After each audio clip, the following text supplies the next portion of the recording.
Hey, brothers and sisters, let's talk about mail-in ballots. That's one of my favorite, topics. So I want to go ahead and preface this with my thoughts about election integrity. I actually think mail-in ballots is an exploit. It is way too easy to cheat with mail-in ballots, and I personally think that's why Biden won the 2020 election. So let's get that out there. I think there were enough voting irregularities, mostly around mail-in ballots, that it makes me question the integrity of the election process in a lot of states. But not all. I think some states things were fair, and those are states that have good procedures. And if you don't believe me, why would you want to keep illegals on a ballot and fight in court to keep illegals on the ballot? And I know what their arguments are, but they just don't hold water. Why would you want to not clear out dead people off of the rolls? So all this fighting to stop cleaning up the rolls just makes it look to me like you want more fraud. And these were all Democratic states that I'm aware of that did these kind of activities. Also, during the mail-in ballot times, there were judges that said, hey, you know what? Signatures aren't really required. If somebody forgot to sign it, it's okay to count that ballot. I saw stories that said that. And so all of that makes me question the integrity of the process. And yes, Democrats are going to say all of this is unproven. And yes, that's true, but you got to remember the places where all this was happening, in general, the political and the legal apparatus of the state was controlled by Democrats. If you go to Fulton County, the prosecutor's office was controlled by Democrats, and the judges were all Democrats, and the city officials were all Democrats. Okay, so and that scenario is repeated across precincts across the country. And then you've got the time pressure. You have to get an election result certified by a certain date. And that the clock is ticking from election time. And so there's massive time pressure to get a certifiable result completed. And so there is no time to do a proper investigation and really go through the facts and see if there was fraud. So what ends up happening, in my view, is these cases are all just closed by Democratic judges and they all just go away. And then once the election is final, there's no point really in pursuing it anymore because it's done. So again, my point there is I do believe Biden lost the 2020 election and Trump was robbed, as Trump says on a regular basis. And tell me if I'm wrong in the comments. I'd like to see your research that proves me wrong, and send me links because I'm not seeing enough on that side to make me doubt that opinion. And you may have a different opinion. That's fine. You're willing to have that, and I'll have mine. And I know you're going to say I'm a crazy lunatic, but that's my opinion. So the exploit is threefold, really. I think it's mail-in ballots, it's IDs, and it's citizenship. In my view, it's too easy to cheat with mail-in ballots. It's too easy to cheat with voter ID or without voter ID. And it's just crazy to me that we would have elections where you have to be a U.S. citizen to vote, but we would not verify citizenship. That sounds crazy. So those are really the three exploits that I would like tightened up. And so it looks like Trump is about to try to fix that. I don't know if he can, but let's see what this story says and let's think about it. So this story is from today, Monday, August 18th. Trump vows to target mail-in ballots ahead of 2026 midterm election. Good. Now let's see how he's going to do it, and then we'll see if I think if this is going to have a chance of working. All right, so this is by Jarrett Renshaw and Susan Heavy, and it's in yahoo.com, but it looks like it's originally from Washington Reuters branch.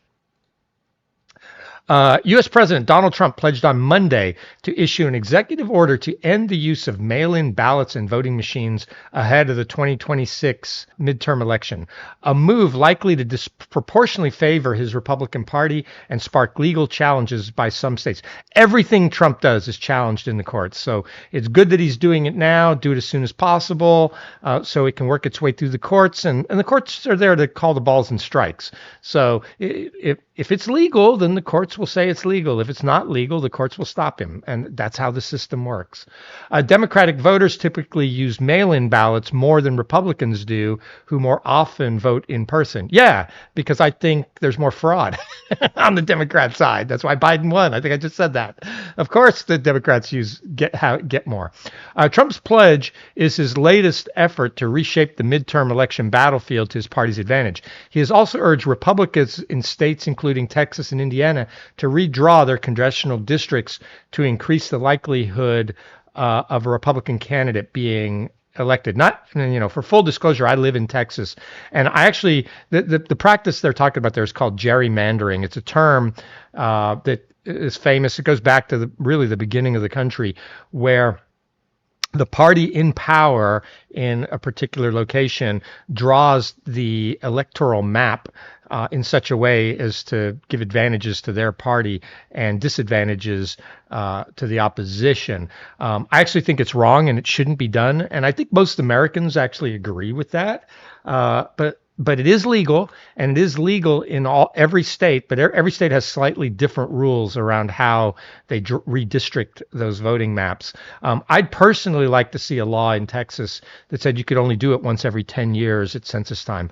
But that's not the case, so it's 100% legal what the Republicans in Texas are doing. They control the state legislature, so they're allowed to redraw that map based on Texas law pretty much whenever they want, I think. So, as Obama always says, elections have consequences. So if Democrats want to draw that map, they need to win elections. And that's actually why none of the states will actually fix this gerrymander problem, because they both want to do it. The Democrats and Republicans want to gerrymander when they're in power. But the problem in Texas is Democrats haven't been able to win statewide office since the 90s, I think. 93, 94, something like that. Anyway, so the November 3rd, 2026 elections will be the first nationwide referendum on Trump's domestic and foreign policies since he returned to power in January. Democrats will be seeking to break the Republicans' grip on both the House of Representatives and the Senate to block Trump's domestic agenda.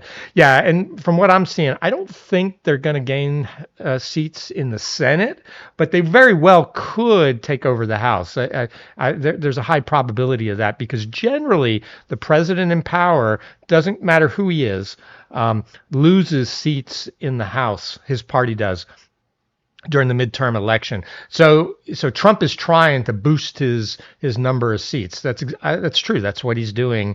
I agree. And it's legal.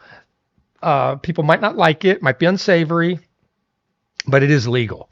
And if it's not legal, like I said, Democrats will block it in the courts. I'm going to lead a movement to get rid of mail-in ballots. And also, while we're at it, highly inaccurate, very expensive, seriously controversial voting machines, Trump wrote in a social media post. Yeah, so I have seen a few indications that there were voting machines that basically tabulated votes for the wrong candidate, and generally, every time I saw a story about it, it favored the mistake favored Democrats. But I'm not tuned in as much on what's going on there. Maybe I should go and do a story on that so I can do some research. So I have seen this, that there have been these inaccuracies, but I don't know how big a problem that is. For me, again, it's the mail-in ballots, it's the no voter ID, and it's the you don't have to prove citizenship to be put on the voter rolls. Those are to me the three big exploits, more so than the voting machines. But the voting machines might be a problem too. We'll see if the story talks more about it. Trump, who has promoted the false narrative that he, not Democrat Joe Biden, won the 2020 election. That's an opinion by Reuters that it's the false narrative. I actually believe that Trump did win. Now, the courts did not see it that way. I get it, and so maybe that's how you're claiming it's false. But my opinion agrees with Trump on this one. Has also cast doubt on the security of mail-in ballots, although evidence of voter fraud is vanishingly rare. I don't know if it's vanishingly rare. Also, I think that's a very biased statement. I can find very quickly 10 different articles that cite voter fraud related to mail-in ballots that is credible. And any one instance it wouldn't matter, but all told, when you look at all of them, if it's real, and it's true, it's unproven, but if it's real, then it's not rare. And so I take objection to the rare part. I'm not sure how rare it really is. Joanna Warshaw, spokesperson for the Democratic Governors Association, called Trump's threat a blatant attempt to silence voters. Yeah, that's what they always say. Democratic governors are the last line of defense against Trump's attack on our fundamental freedoms, and they will stand up for the rule of law and the right to mail at every turn, Warshaw said. Yeah, of course they will. Trump has for years called for an end to the electronic voting machines, pushing instead for the use of paper ballots and hand counts, a process that election officials say is time-consuming, costly, and far less accurate than machine counting. For me, I'm okay with machine counting as long as we still also have paper ballots that we can do as in a recount if needed. And so every state's different, but in Texas, the machines I've used, basically you fill out your ballot and the machine prints you out a ballot, and you can actually look at that ballot and see who you voted for. Then you take that and you feed that into a machine to be counted. And so I'm actually okay with that compromise instead, because it would take a long time to count them all by hand. But I'd be for hand counting if that's what it took to have high confidence in the result. And today I don't have a high confidence in the result. Not it's just that's a fact. That me personally, I don't have high confidence. And so if I don't have high confidence, I know that there's a lot of other Americans out there that don't have a high confidence. Some Republican-led states, such as Florida, have embraced mail-in voting as a safe, convenient way to expand voter participation. Trump himself voted by mail in some previous elections and urged his supporters to do so for 2024. Yeah, see, he figured out the exploit was that Republicans actually prefer, it seems, to go in and vote in person. And but he said, hey guys, get out there and mail in as well. I personally will never do a mail-in vote unless there's just no other way for me to do it. And I actually prefer to early vote. Usually you have about 10 or 14 days ahead in most states where you can vote in the weeks prior to the election day. I like to do that because it's just crazy. The lines are crazy on election day, and I just don't like to do it. So if I have the option to early vote, I do.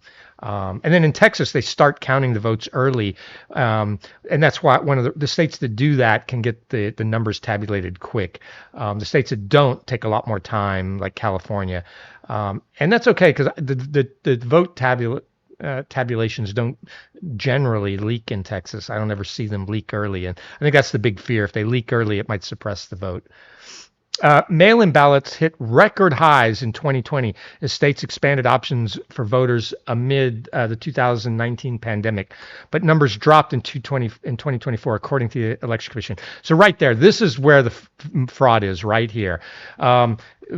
States, mostly Democrat states, loosened their rules on mail-in ballots. And so there were many, many, many more mail-in ballots. So the volume of total ballots, no one has ever explained to me why the total number of mail-in ballots in the 2016 and the 2024 election, or actually the total number of ballots in those elections, 2016 and 2024, were pretty much equivalent. But in 2020, it was something like 8 to 10 million more total ballots were counted. So I'm saying that that's BS. People dumped ballots. Someone stuffed the ballot box. That is why Biden won. It was ballot box stuffing. And so, and the Democrats couldn't pull that off post-COVID because post-COVID states had tightened up their rules again, so it was just much, much harder to do fraud. And you can tell me I'm wrong, but that's what I feel. More than 2/3 of voters in 24 general election cast their ballots in person, while about 3 in 10 ballots were cast through mail, according to the commission. Trump's comments follow his meeting with his Russian counterpart on Friday, after which Trump said Putin agreed with him on ending mail-in ballots. Each of the fifth, oh, the left will love that. This will be the whole, like, Trump is taking orders from his boss again and making America communist. 100%. That's what they're gonna say. I see the memes now. Though the left isn't as good at doing memes as the right. The right make funnier memes. I'm sorry. Each of the 50 U.S. states runs elections separately, but Trump warned them to comply. Remember, the states are merely an agent for the federal government in counting and tabulating votes. They must do what the federal government, as represented by the President of the United States, tells them for the good of our country to do. Every U.S. state has some form of absentee or mail-in ballot option, according to the National Conference of State Legislatures. Yeah, this is the tricky part. So this right here is where all the lawsuits are going to be, because, I haven't read that part of the Constitution recently, but I do believe it is clear that each state gets to set up its rules around how voting is done for federal elections. Now, but they have to be secure federal elections. So there's gonna be a big fight there. Anything Trump tries to do there, Democrats will fight, and I really don't know what he can do. I'll be very interested to see what executive orders he writes to kind of do this, because I really don't know. Off the top of my head, I don't really think he can do much here. But we'll see. There are 28 states that allow absentee voting without a reason required. 8 states and Washington, D.C. conduct their own elections entirely by mail, and the remaining states require a voter to provide an excuse to qualify for mail. The practice of mail-in balloting has become a source of litigation in recent presidential cycles, with both parties suing election officials over procedures for counting mail-in ballots. So that's really the problem. It's different officials are counting votes, and they're counting votes differently. They're following different procedures, and they're not always following the law in their state. And so that's what causes people to have low confidence in the process. And all these lawsuits flying around, again, cause low confidence. So me personally, what do I think? I told you at the beginning, those are the 3 exploits. And I've thought about this hard, because I've been having a discussion with one of my cousins about this right now. And I had told her that I was in favor of mail-in ballots. And she has been a poll worker for, I think, something like 20 years, I think she said. So good for her. And she's told me about the process, and it's in New York State. And I do actually believe, I'll go on record, I do believe that the process in New York State is fair, and they have a good process to certify results. And I do believe Biden won New York State in 2020. So I have full confidence in that. It's other states where I've seen the most of the irregularities. And if you dig hard enough, you're going to find small irregularities in every state. And anywhere there's people, mistakes will happen. But my thoughts on mail-in balloting. So I've thought hard about it, and here's what I would do. I would follow the lead of a few other countries. I would stop all mail-in ballots within the country. Now, I know this is going to be a hardship and may disenfranchise the elderly, because especially, say, the elderly who are in nursing homes and can't get out to vote. But I think precincts just need to figure out processes to help them vote or help them get to the polls. So I'm for increasing the in-person voting to cut down on fraud, because I really don't want to disenfranchise the military or other government employees who've been, seconded to other countries to work. They have no choice, and I think the military could, and the government probably could, set up a system to do balloting overseas on military posts, but it would be extremely difficult, because how would you get all of those ballots back? How would you do that? You might have to do it electronically only. You may not be able to do it with paper copies, and I do prefer the paper copy route. So it would be extremely hard. So maybe we do need to keep mail-ins for just the military. I'm completely fine with disenfranchising all expatriates that weren't on government service. It was their choice to go work in other countries, and so maybe then they don't get the vote. I don't know, but maybe there's some other kind of compromise. Maybe we do have all all expatriates allowed to vote, but no mail-in votes for people inside the country. I think that would cut out the majority of fraud. And then while I'm at it, let's talk about IDs. So the saying that you don't need an ID to vote and that would disenfranchise, especially the poor. And I'm sorry, I don't buy it. You need a driver's license. Everyone knows in America you need a driver's license to drive. You need a driver's license to cash a check. You need a driver's license to buy alcohol. You need to buy a driver's license to buy cigarettes. Everyone needs a driver's license. There are ways to get one. This is the what they call the soft racism of low expectations. We're basically saying minorities are too stupid or too something to go get an ID. Nonsense. They all need ID. And then you have to be a citizen to vote. One big problem, one big exploit in the U.S. is they passed this thing. I think they did this in the Clinton years. I could be wrong. I haven't looked it up recently. But they passed something called the Motor Voter Bill, I believe. I believe it's a federal law that Clinton championed. But I could be wrong. Tell me if I'm wrong. And so what happens is when you go to get your ID, when you go to get your driver's license, all they do is ask you, do you want to be registered to vote? And they do that in most states. So most states do not require you to prove citizenship. Now, a few states have just tightened that up. Like I think Texas, you have to prove citizenship now when you're getting your driver's license. But many states, you do not have to prove citizenship. So because of that, if I am someone here and I could be a legal resident, I could be here on an H-1B visa, or I could be on a green card, or I could be an illegal alien. Some states allow illegal aliens to get driver's licenses.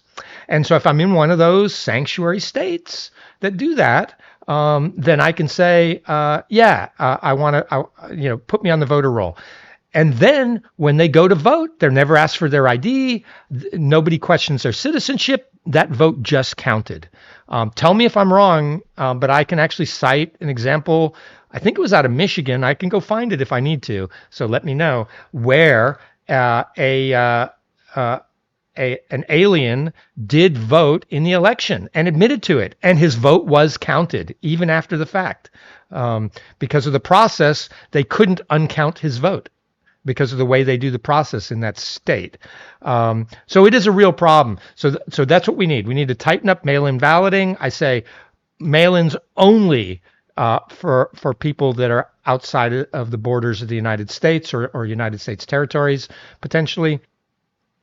We need IDs to vote. One man, one vote. One woman, one vote. And we need to be a U.S. citizen to vote in, I would say, all municipal, state, and federal elections. Otherwise, why become a citizen? That's one of the privileges and rights of citizens in this country.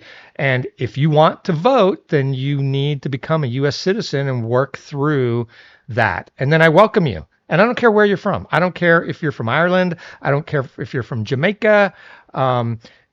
If you are a U.S. citizen, you should be voting. If you're not a U.S. citizen, you shouldn't be voting. And I don't know how you can argue with that. Well, I know you're going to tell me I'm wrong in the comments on this one because this one's a very hot topic. But hey, if you like this kind of stuff, give me a like and a subscribe. If you didn't like it, tell me so in the comments, or you know what, just don't watch. And if anybody gives me good material in the comments, good links that show I'm wrong, I will come back and do a follow-up and say, you know what, I changed my mind because such and such really pointed something out to me that I really should have known. And I will be happy to do that. Now, if you just say that I'm an idiot, then probably not so much. Hey, thanks everyone. Bye.